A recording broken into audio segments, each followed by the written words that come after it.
Sino ang nag-approve na dalhin yung 3 at 2 sa loob ng Bartolina? Kung nagutos. Sino nga? Ba't hindi mo mabanggit sino? Ba't hindi mo mabanggit sino? Sa, This will be your last chance. nandito po I will cite you in contempt. Inspector Noni Poro, O, ikaw ang nagsabi na dalhin yung 3 sa iisang Bartolina. Hindi po. Sino?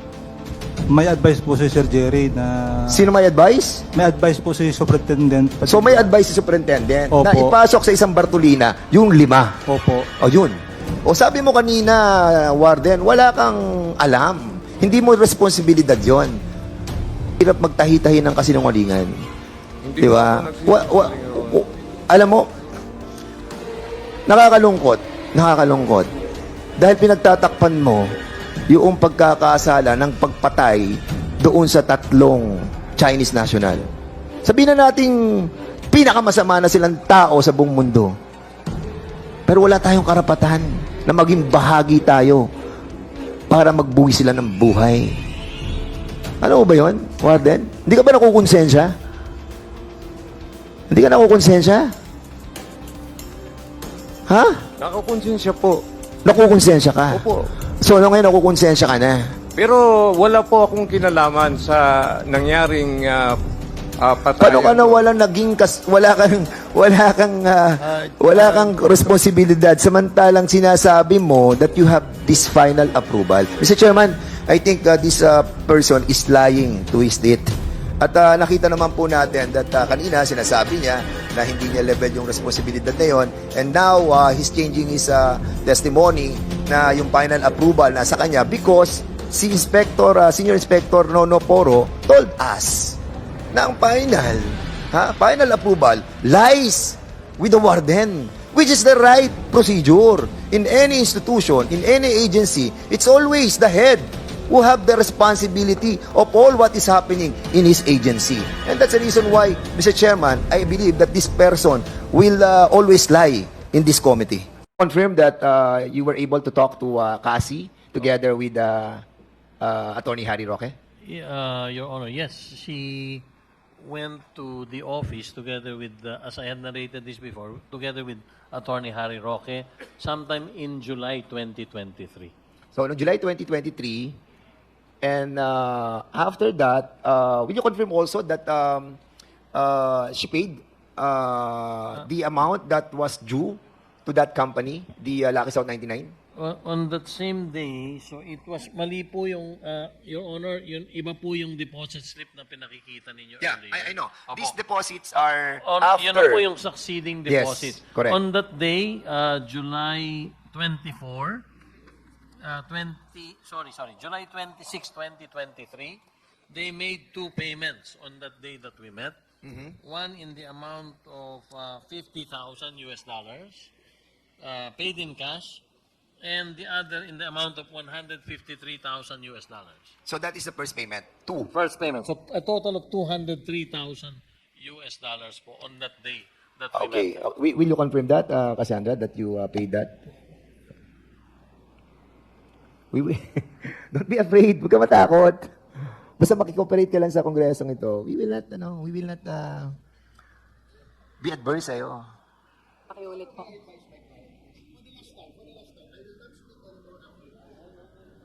Cassandra, can you reply to what the query of this representation? Yeah, sige, go ahead. Pakiulit. Sige, go ahead. Pakiulit po. Ha? Pakiulit po. Pareho rin. Pakiulit. Pakiulit. Will you confirm that you were with Altenco during that time with Attorney Harry Roque and you paid those amount that he mentioned? Yes po. Yun. Thank you so much. And those 2 cash deposit slip, November and September 15, 2023, in the amount of $100,000 and $200,000, you also transmitted this amount. Yes po. Ayan. Thank you. Alam mo, makikikooperate naman talaga si Cassie eh. Ang problem lang, the people around, that's the problem that we are encountering. And basically, Cassandra, you are also the beneficial owner of the Whirlwind Corporation. Am I right? Word win lang po. Yes, Whirlwind. You are the beneficial owner. And you have like 58% doon sa Whirlwind. So kanina, going back again doon sa sinasabi namin that merong malalaking tao na nakapaligid sa... You want to have an executive session with that? Para at I'm least... still thinking pa po. Ha? I'm still thinking pa po. You're still thinking? Yes po. Thank Okay. you. Sige, punta na lang tayo dun sa Mr. Chairman. Kasi meron dito mga incorporators, sila yung bagong mga directors, mga opisyales ng Lucky South 99 Outsourcing. We were not able to ask them in the last hearing. Andiyan sila Julian Linsangan, sila Chan, and sila Ong. Sinasabi nyo na that identity theft yung sa inyo. Di ba? Yes, Mr. Chair. At sinasabi nyo that si Cassandra Ong nakausap nyo through Viber video. Am I right? We don't know the apps that used by the Dan De La Cruz. Your Honor. O sige. Well, the chairman have whispered sa akin that I have to wrap up. But this is very important, no? Yung sa tatlong yun. Kasi yung tatlo bang yun, kilala mo? Yung tatlong incorporators na yan? Can you kindly stand up, Julian?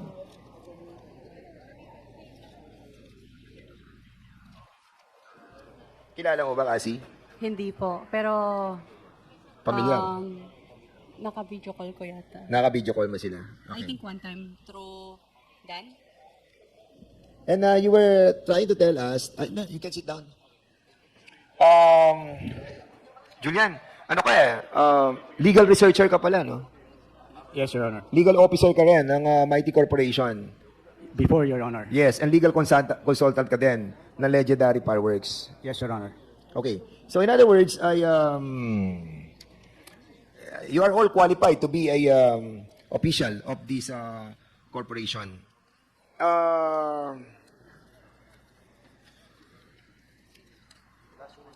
Last question. Sige, last question na ako. I'll be asking you about the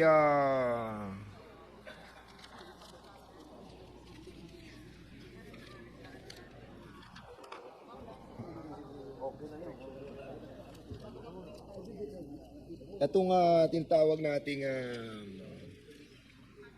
kay Marion Ryan Ong Chua. Meron ka bang pinurchase na manager's check? In the Wala amount po, of Mr. 2.6 million? Wala po, Mr. Chair. Sigurado ka, ha? Yes po, Your Honor. You're under oath. Yes, Your Honor. At pag napatunayan namin that you did, in the next hearing, we'll be citing you in contempt as well. Ha? And si Julian Linsangan, may alam ka ba sa Yes to Health Incorporated? Pardon, Your Honor? Yes to Health Incorporated. No, Your Honor. Wala kang alam. Wala po. Sa Puting Kahoy, Silang Cavite. Ha? No, Your Honor. Na kung saan nakapag-issue ka ng check amounting to 16.7 million. You are under oath. Tanda mo yan, Julian.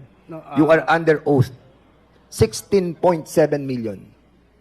Huwag kang magsisinungaling sa kongresong ito and we will be citing you in contempt. Believe me. Your Honor, I will check the This is transaction. 16.7 million. Ang laki nito para makalimutan mo. Meron ba Ang natatanda ko po 16 million. sa iyong Your Honor. asawa, kay Rachel Ann Linsangan? Yes or no?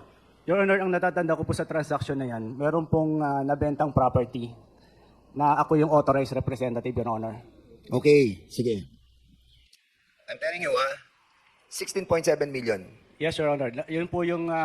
Ito ang sinasabi mo, benta ng lupa. yes, Your Honor. Submit to us the deed of sale Yes, Your Honor. pertaining to that. Ano? Yes, Ha? Honor. Yes, Honor. Okay, sino ang katransaction mo sa 16.7 million? Anong lupa? Saan? Yun po sa... Saan? Yung sa binanggit niyo pong lugar, Your Honor, Puting Saan Kahoy. lugar? Puting Kahoy. Gano'ng kalaki? Ilang square meter? 2,500 square meter, Your Honor. 2,500 square meter, 16 points. How much per square meter? It's 7,000, Your Honor. 7,000? Saang area yan? Doon po sa Puting Kahoy, Your Honor. Saan nga sa Puting Kahoy? Anong barangay? Hindi ko po matandaan. But Alam I natin will, ang assessment ng lupa dyan. Saan? Sa Silang. I will submit the document, Your Honor. Ang dami mong lupa. No, Your Honor. That's Para not- hindi mo malaman yung bentahang yon. You Your tell Honor- me, honestly, may bentahan ng lupa? Wala. Meron, Your Honor. Representative lang po ako, Your Honor. Representative ka lang. O so paano ka nag-transfer ng 16.7 million? No, Your Dito Honor, sa hindi- Y2. hindi Y, po. yes to health. Hindi po transfer, Your Honor. Manager's check. Wala pong yes to help akong alam, Your Honor. Pero meron akong alam na nabentang lupa, Your Honor. Anong sinasabi mo restaurant? Wala akong sinasabing restaurant. Yung yes to help, Your Honor. So paano mo nalamang restaurant siya? No, Your Honor. I did No, not no, even no. I did not even mention that it is a restaurant. How did you know that it is a restaurant? No, Your Honor, I said... How did you know that it is a restaurant? I did not even mention it. I said yes. You said yes, Your Sabi Honor. ko, yes to health. Paano mo nalamang restaurant? No, wala po binabanggit na restaurant, Your Honor. Oh, yes to health. Okay. All right. Submit to us. Yes, the Your Honor. documents. I will submit Ha? the documents, Your Honor. Deed of sale. Yes, Your Honor. Amounting to All 16.7 documents, Your Honor. I million. will submit Thank you so all the much. documents. Yes. Mr. Chairman, I'll be yielding back. Thank you so much. Thank you, Congressman Fernandez. The next to interpolate is Congresswoman Jinky Luistro. Mr. Chair, may I request for the presence of Ms. Cassandra Ong? I think she just went to the comfort room. In the meantime, if you wish to direct questions to any of our resource persons, you may do so. My questions, Mr. Chair, are pertaining to her, although the same will be addressed to the other resource speakers. I want her to witness how these people are testifying about her participation and connection to all these companies. So we'll give her 1 minute.